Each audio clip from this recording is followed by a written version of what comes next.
pouvoir d'achat des Suisses au programme avec votre invité Béatrice Rulle ce matin. Michel Gérardin, il est chargé de cours à la faculté d'économie et de management. Bonjour Michel Gérardin. Bonjour. Merci d'être sur Radio Lac ce matin. Si je vous avais invité il y a quelques mois, on se serait réjoui de la bonne tenue de la Suisse, des prévisions de croissance de 3,5% pour cette année. On avait particulièrement résisté à la crise économique qu'on craignait avec la Covid.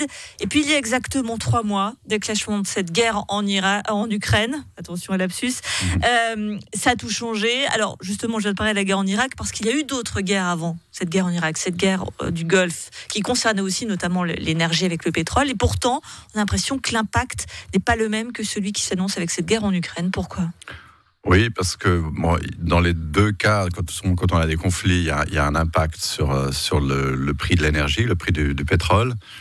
Ça n'a pas toujours été le cas. Normalement, les États-Unis, à la première guerre de l'Irak en 91, parlaient d'une guerre qui allait s'auto-financer. Pour eux, l'idée, c'était d'aller en Irak, de prendre le contrôle des champs de pétrole et puis ensuite le prix du baril allait baisser à $10 le baril. Donc ça s'est pas passé comme ça. Donc il peut y avoir des guerres aussi qui ont un autre impact, mais souvent le prix du baril augmente. Dans le cas de l'Ukraine, le problème que l'on a, c'est que cette hausse, elle est durable. On a tout le problème avec l'approvisionnement du pétrole et du gaz russe, le fait que la zone euro menace de couper les importations. C'est sûr que ça ne va pas faire baisser le prix. Alors, la particularité de la crise qui s'annonce, c'est cette fameuse stagflation, c'est-à-dire à la fois une combinaison d'une forte inflation, donc pour faire très simple, hausse des prix, mais aussi de stagnation de la croissance, donc stagflation. Est-ce que c'est le pire des scénarios, la stagflation ? Oui, c'est sûr que c'est un peu le cauchemar d'une banque centrale parce qu'elle est prise entre deux feux. Qu'est-ce qu'il faut faire ? Est-ce qu'il faut monter les taux d'intérêt pour combattre l'inflation ? C'est le choix qu'elles ont fait aujourd'hui, qu'elles font aujourd'hui, en particulier aux États-Unis. C'est le choix qu'avait fait déjà le Brésil, même avant l'éclatement de cette guerre le 24 février. Et c'est ce qui a amené le Brésil dans une récession déjà l'année dernière. Donc voilà, est-ce qu'il faut monter les taux d'intérêt pour combattre l'inflation ? Vous n'êtes pas favorable ? Non, moi je pense qu'il faut savoir tolérer un petit peu d'inflation, surtout dans le cas actuel où on a de la dette.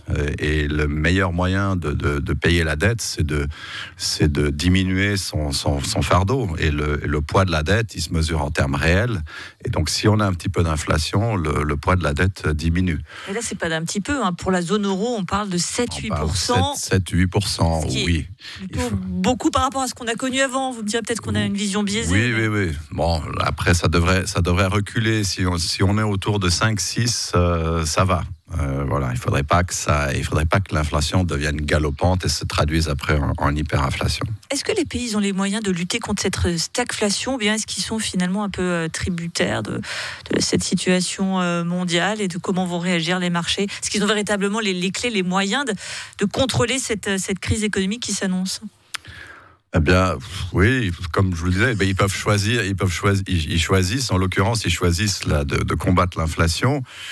Mais en plus, pour moi, les banques centrales commettent une erreur. C'est l'erreur de confondre l'inflation par la demande et l'inflation par les coûts. C'est pour moi la définition il y a 3 types d'inflation en fait. Il y a la bonne, il y a la brute et il y a la truande. Donc la bonne inflation, c'est l'inflation par la demande. Voilà. Et quand une économie marche trop bien, tout le monde s'achète des Porsche Cayenne et des chalets à Verbier. Voilà. Et donc là, la demande explose et les producteurs n'arrivent pas à suivre, les prix augmentent. Ça, pour une banque centrale, c'est pas un problème. On augmente les taux d'intérêt et la fièvre acheteuse se calme et puis les prix reculent. L'inflation par les coûts, elle peut intervenir dans une économie qui est faible, comme c'est le cas aujourd'hui, dans la zone euro en particulier. C'est les prix de l'énergie qui augmentent, c'est le prix des matières premières. Donc cette inflation-là, on l'a vu également au Brésil l'année dernière, vous ne pouvez pas la combattre avec des taux d'intérêt. Au Brésil, on a eu de l'inflation parce qu'il y a eu de la sécheresse. Que peut faire une banque centrale contre la sécheresse ? Monter les taux d'intérêt, c'est une hérésie. Donc voilà, on a l'inflation par les coûts. C'était déjà le cas dans les années 70. Les banques centrales augmentaient les taux d'intérêt alors qu'on avait des chocs pétroliers. Et c'est pas la solution. En fait, c'est pire. Vous jetez de l'huile sur le feu. Et puis bon, après, il y a la truande. Ça, c'est un cas particulier. C'est quand les banques centrales, à force d'injecter des liquidités dans le système, planche à billets. Voilà, la planche à billets fait que les consommateurs, les individus perdent confiance dans la monnaie fiduciaire, fiducia, confiance, et commencent à dépenser toujours de plus rapidement leur argent. Et ça crée de l'inflation qui devient après de l'hyperinflation. On en voit aujourd'hui au Liban et au Zimbabwe de cette inflation truande. Alors on en est très très loin, nous. Quelle est la situation de la Suisse là? Clairement, nous, en tant que consommateurs, est-ce qu'il faut qu'on s'inquiète? On sait qu'on peut pas être un tout petit peu plus armé parce que la proportion dans notre budget de l'alimentation, par exemple, qui est fortement impactée par cette inflation, est moindre en Suisse par rapport à d'autres pays qui nous entourent. Est-ce que ça, c'est une force? Alors, la Suisse est relativement dans une situation encore assez favorable. Pourquoi? Parce que on a 2,5% d'inflation. Ok, donc c'est plus que entre 0 et 2, qui est la zone de confort pour la Banque centrale. Il n'y a pas si longtemps, on avait une inflation négative. Ça, c'est aussi problématique. En fait, c'est plus problématique d'avoir une inflation négative qu'une inflation positive. Pourquoi? Parce que si vous voyez que les prix baissent, vous allez reporter votre consommation. Vous dites, mais je vais attendre parce que les prix vont être plus bas dans un mois, dans 3 mois. Et en ce faisant, vous passez à la trappe les achats coup de cœur, la nouvelle paire de skis, un nouveau costume ou une nouvelle robe. Aujourd'hui, on a 2,5%. On en a moins dans la zone euro, c'est 7,5%. Aux États-Unis aussi, 8%. On en a moins, pourquoi? Parce que nous, on est protégés par le franc fort.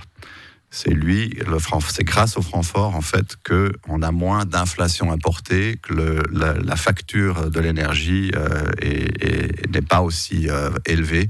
Elle serait beaucoup plus élevée si le franc n'était pas aussi fort. C'est un franc fort, bénissez-nous donc. Merci beaucoup Michel Girardin, chargé de cours à la faculté d'économie et de management. On a compris, restons prudents, mais on peut être prudemment optimiste. Oui, tout à fait. Pour la Suisse, en tout cas. C'est quand même la bonne nouvelle. Merci à vous.